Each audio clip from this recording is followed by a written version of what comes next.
Chapter title एक spoiler है, अभी पढ़ने के लिए हाईलाइट करें या अंत में देखें। गुरुवार सुबह पिछले दिन की रेटिंग आ चुकी थी।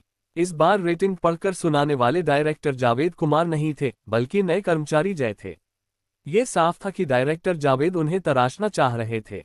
जय ने फॉर्म हाथ में पकड़ा और सबको संबोधित किया, लीडर ने मुझे ये काम सौंपा है। सच कहूं तो मैं काफी नर्वस हूं, क्योंकि मुझे लगता है कि रेटिंग्स सुनाना एक ऐसा काम है जिसमें किसी न किसी की नाराजगी झेलनी पड़ सकती है। ही विनय और वो दाताओं ने जबरदस्ती मुस्कुराकर माहौल में साथ दिया। अर्जुन मन ही मन सोच रहा था, इतनी छोटी छोटी बातों पर भी हंसते हो, क्या तुम्हारे हंसी के स्टैंडर्ड इतने कम है? पहला स्थान टॉक अबाउट द वर्ल्ड, दूसरा स्थान एंटरटेनमेंट दिल्ली, तीसरा स्थान लेट नाइट घोस्ट स्टोरीज। शीर्ष 3 तो वही पुराने थे। अब तो जैसे फिक्स हो चुका था। अर्जुन को सिर्फ old and young story club की रेटिंग से मतलब था। आखिर अब वही उसका एकमात्र सेगमेंट था। सिर्फ वही नहीं, बल्कि वर्षों से उस कार्यक्रम को होस्ट करने वाले मनीष को भी अर्जुन के दावे पर कोई भरोसा नहीं था। उन्होंने तो कभी ऐसी उम्मीद नहीं की थी, मगर अर्जुन के जज्बे ने मनीष को भी छू लिया था। अब वो भी नतीजे का इंतजार कर रहे थे। 10वां स्थान, 20वां स्थान। जब जय अंत तक पहुंचे तब जाकर old and young story club का नाम आया। शायद जानबूझकर या संयोगवश जय के होठों पर हल्की मुस्कान आए। आखिरी स्थान old and young story club, rating 0.28%। फिर से सबसे नीचे। सिर्फ साहित्य चैनल में ही नहीं, बल्कि पूरे बीजिंग रेडियो स्टेशन में सबसे निचले 3 में से एक। मनीष ने लंबी सांस भरी। उन्हें पता था यही होना था। अर्जुन तो लगभग गालियां देने वाला था। क्या बकवास है, ये स्नो वाइट था, मेरे वर्ल्ड की सबसे प्रसिद्ध परी कथा। ये इतना खराब कैसे चल सकता है? 0% कुछ बदला ही नहीं। Ghost blows out the light और मेरी कविताओं ने साबित कर दिया था कि दोनों दुनियाओं की संस्कृति में तालमेल है। फिर ये क्यों नहीं चल रहा? विनय, ली सी और वो दाताओं ने उसकी ओर देखा। उसके बाद सब चुपचाप काम में लग गए। कोई मजाक भी नहीं उड़ाया, मानो उन्हें पहले से ही पता था। किसी ने अर्जुन की बड़ी बड़ी बातों को गंभीरता से नहीं लिया था। आजकल की कहानियां तो इतनी बार दोहराई जा चुकी थी कि हर कोई उन्हें उल्टा भी सुना सकता था। इस माहौल में old and young story club को तुम ऊपर लाना चाहते हो? सबके लिए ये बात बस हंसी की ही थी। घोषणा के बाद सभी अपने अपने काम में लग गए। अर्जुन ने रिकॉर्डिंग स्टूडियो #4 सुबह 10 बजे के लिए बुक किया था। मनीष ने पीछे से पुकारा, थोड़ी झिझक के साथ बोले, छोटे अर्जुन छोड़ो अब। हो सकता है ये तुम्हारा आखिरी प्रोग्राम हो। जो भी करो दिल लगाकर करो ताकि कोई पछतावा न रह जाए।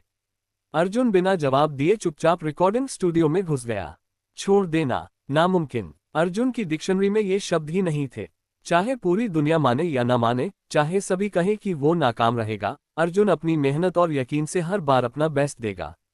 उसने रिकॉर्डिंग शुरू की। भावनाओं से भरे होने के बावजूद अर्जुन प्रोफेशनल था। हेडसेट पहना और तुरंत एक अलग ही मूड में चला गया। मुस्कुराते हुए बोला, नमस्ते बच्चों, स्वागत है आज के old and young story club में। मैं सोच रहा था कि कल की कहानी स्नो वाइट आपको कैसी लगी? क्या आपने सोचा कि आप बड़े होकर कैसे इंसान बनना चाहेंगे? आज मैं आपको एक और कहानी सुनाऊंगा। Old and young story club कुछ लेट नाइट घोस्ट स्टोरीज जैसा ही था। कोई विज्ञापन नहीं, क्योंकि श्रोता ही नहीं थे, इसलिए सीधा कहानी शुरू की जा सकती थी। बहुत साल पहले एक राजा था। वो अपना सारा धन केवल अच्छे कपड़े पहनने में खर्च करता था। उसे अपनी सेना की फिक्र नहीं थी, न ही उसे थिएटर पसंद था। यहाँ तक कि वो बाग बगीचों की सैर भी सिर्फ नए कपड़े दिखाने के लिए करता था। हर दिन 1 बजे वो एक नया ड्रेस पहनता था। जब लोग उसका जिक्र करते तो कहते, राजा कपड़े बदल रहे हैं। किसी को तो अंदाजा लग ही गया होगा। हाँ, ये कहानी अर्जुन की दुनिया की सबसे प्रसिद्ध कहानियों में से एक थी। एक परी कथा जो कई स्कूल की किताबों में पढ़ाई जाती थी। समाचार प्रसारण। ठीक है, ये मजाक दोबारा न करें। कहानी का नाम है राजा के नए कपड़े। वो तो कुछ पहने ही नहीं है, आखिरकार सब नागरिकों ने कहा। राजा को एक झटका सा लगा। उसे महसूस हुआ कि लोगों की बातों में सच्चाई थी, लेकिन फिर भी उसने सोचा इस परेड को खत्म तो करना ही है। और वह गर्वित मुद्रा में चलता रहा।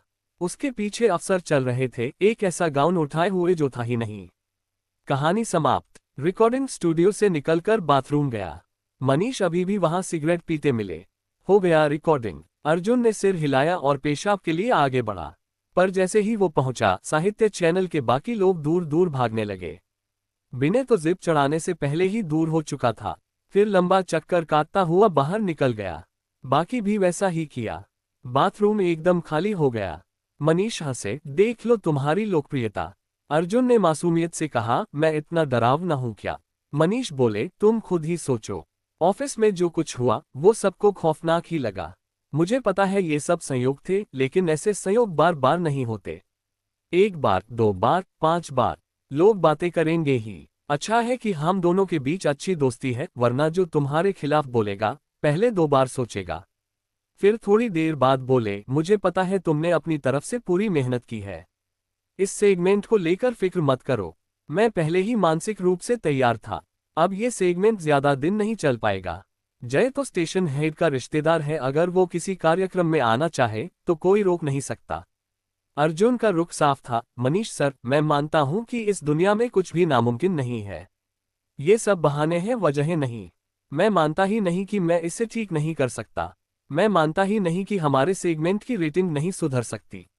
लेट नाइट घोस्ट स्टोरीज को मैंने ही उठाया था। तब भी लोग कहते थे ये तो असंभव है। उसका हाल इससे भी बुरा था, लेकिन अब देखो वो टॉप 3 में है। मैंने उसे उठाया और अब old and young story club को भी टॉप 3 में ले जाकर ही रहूंगा। काम से जाने से पहले जावेद कुमार ने अर्जुन को अपने ऑफिस में बुलाया। अर्जुन, अब जब हम दोनों अकेले हैं तो मैं तुमसे थोड़ा खुलकर बात करना चाहता हूं, उन्होंने गंभीरता से कहा। तुम्हें मैंने ही इस स्टेशन में लाया था, और अब तक के नतीजों ने साबित कर दिया कि मेरा फैसला सही था। तुम्हारी काबिलियत को सबने माना है, श्रोताओं ने भी तुम्हें सराहा है। लेकिन बेटा, इंसान समाज में अकेला नहीं जी सकता।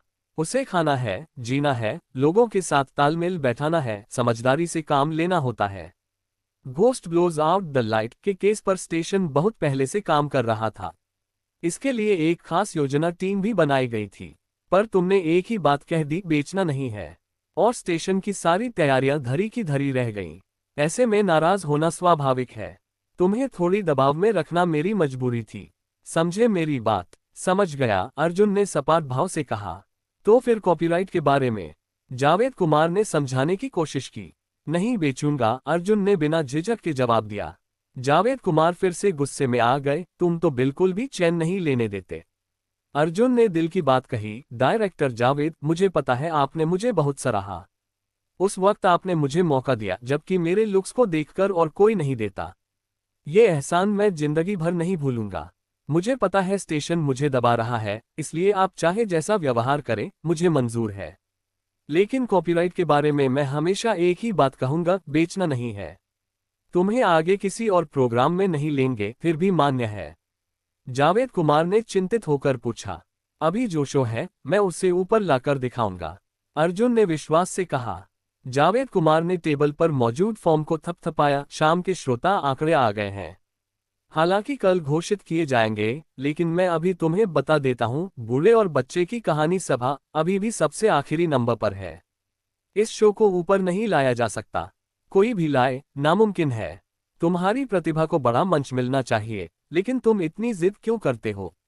हाय छोड़ो, जाओ वापस। फिर से आखिरी नंबर, वाकई ऊपर नहीं लाया जा सकता। अर्जुन को ये मानने का मन नहीं था।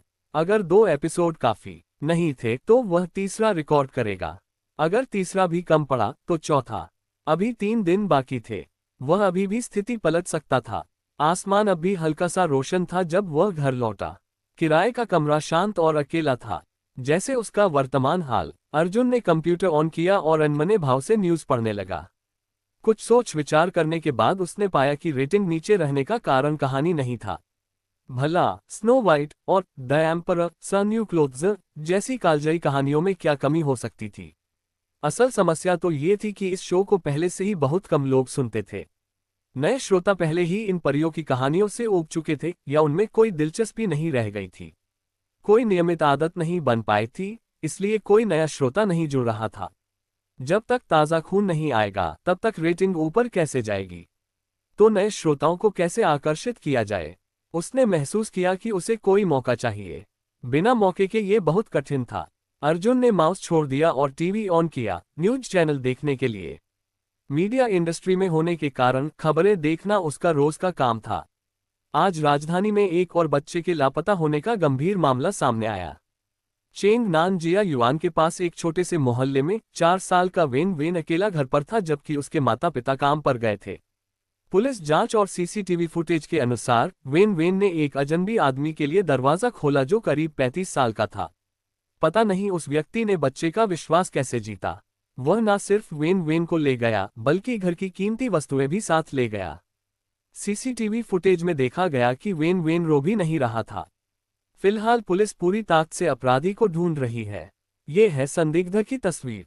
अगर कोई भी इस व्यक्ति को देखे तो तुरंत स्क्रीन पर दिए गए नंबर पर संपर्क करें, न्यूज चैनल की महिला एंकर ने गुस्से भरे स्वर में कहा। इसके बाद स्कूल और सड़कों पर इंटरव्यू दिखाए गए। लोग चिंतित थे, व्यथित थे। तभी एक और रिपोर्ट सामने आई। बच्चों को अजनबियों के लिए दरवाजा मत खोलो, ये बात हमने अनगिनत बार सिखाई है। पर फिर भी जब कोई कहता है कि वो मम्मी पापा का दोस्त है तो बच्चे विश्वास कर लेते हैं। अब तक इस महीने में चौथी बार ऐसा हुआ है। कहीं न कहीं हमारी शिक्षा व्यवस्था में गड़बड़ है। शायद हमें बच्चों को सिखाने का तरीका बदलना चाहिए, कोई नसीहत या सख्ती नहीं, बल्कि ऐसी बात जो उनके दिल को छू जाए। बच्चों की दुनिया अलग होती है, इसलिए बीजिंग की शिक्षा मंत्रालय ने एक अभूतपूर्व परी कहानी निबंध प्रतियोगिता आयोजित की है जिसका नाम है अजनबियों के लिए दरवाजा मत खोलो परी कथा संग्रह। उद्देश्य है कि बच्चों को मनोरंजक और शिक्षाप्रद कहानियों के माध्यम से आत्म सुरक्षा का महत्व समझाया जाए। परी कथा संग्रह। अर्जुन के दिमाग में एक बिजली सी कौंधी, ये रहा मौका। लेकिन तभी एंकर ने कहा, प्रतियोगिता की अंतिम तिथि आज रात 12 बजे है। वोटिंग पहले से शुरू है और कहानी को जिताने का माध्यम भी वोट ही है। रात के 7 बजे से ऊपर हो चुके थे, मतलब उसके पास 5 घंटे भी नहीं थे। अर्जुन ने तुरंत शिक्षा मंत्रालय की वेबसाइट खोली। वहां गुमशुदा बच्चों की तस्वीरें थीं, उनके मासूम चेहरे, रोते बिलखते माता पिता और एक पंक्ति में एक ही अपील, अपने शब्दों से बच्चों की मदद करें। ये देखकर अर्जुन का दिल भर आया। वह शुरुआत में सिर्फ अपने शो की रेटिंग सुधारने का मौका ढूंढ रहा था, लेकिन अब वह सिर्फ एक इंसान के नाते कुछ करना चाहता था। फिर भले ही वह जीत न पाए कोई बात नहीं, अगर उसका शब्द किसी एक बच्चे को भी बचा पाए तो वही बहुत है। प्रतियोगिता बहुत लोकप्रिय हो गई थी। देश की सबसे प्रसिद्ध परी कथा लेखिकाएं इसमें भाग ले रही थीं, Tao Shueru, little red mushroom और कई अन्य प्रसिद्ध नाम। रैंकिंग इस प्रकार थी: little red mushroom 28,018 votes, Tao Shueru 24,311 votes, ओर्गली 17,223 votes, Zhang Qiang 16,976 votes. Arjun ने सबकी कहानियां पढ़ी। वह मान गया कि वे बहुत अच्छी थी, लेकिन फिर भी कुछ कम थी, या तो बहुत जटिल थी या बच्चों की सोच से परे थी। उन्हें एक सरल, सीधी, मासूम और असरदार कहानी चाहिए थी। तभी अर्जुन ने तय किया, वह कहानी लिखेगा जो उसके अपने दुनिया की क्लासिक थी। कहानी का शीर्षक छोटे खरगोश अच्छे बनो। खरगोश माँ के 3 बच्चे थे। एक का नाम था लाल आंखें, दूसरे का लंबे कान, तीसरे का छोटा पूंछ। एक दिन माँ खरगोश ने बच्चों से कहा, मैं खेत में गाजर लेने जा रही हूँ। घर की रखवाली करना, दरवाजा बंद रखना, किसी के लिए दरवाजा मत खोलना, सिर्फ माँ के लिए खोलना।